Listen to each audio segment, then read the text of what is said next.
د ننګرهار امنیه قومندانۍ مسؤلین وایي په دغه ولایت کې د نیکمرغه لوی اختر په شپو او ورځو کې د خلکو د امنیت په موخه کوټلي ګامونه پورته کړي دي.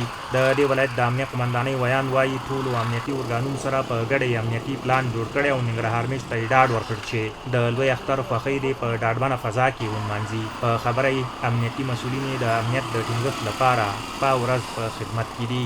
د ننګرهار امنیه قومندانۍ د ټولو امنیتي ارګانونو سره په همغږۍ د اختر لپاره امنیتي پلان جوړ کړی دی. د 9 او 22 ولسوالیو ټول امنیتي مسؤلین او منصوبین 24 ساعته په خدمت باندې بوخت دي. سیار 24 ساعته چیک پوینټونه، پیاده، موټرسایکلداره او موټرداره ګزمې دوام لري.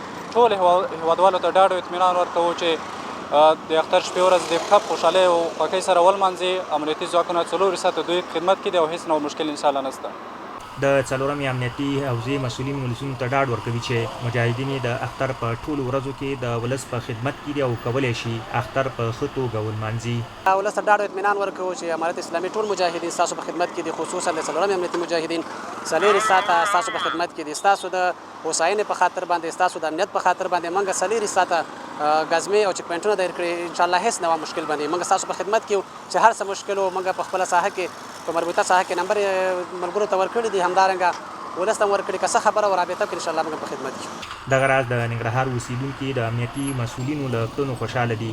وایي د ښار په بېلابېلو سیمو کې د امنیت د لا ښه ټینګښت په پار چیک پوینټونه جوړ کړي او هیڅ ډول ستونزه نشته.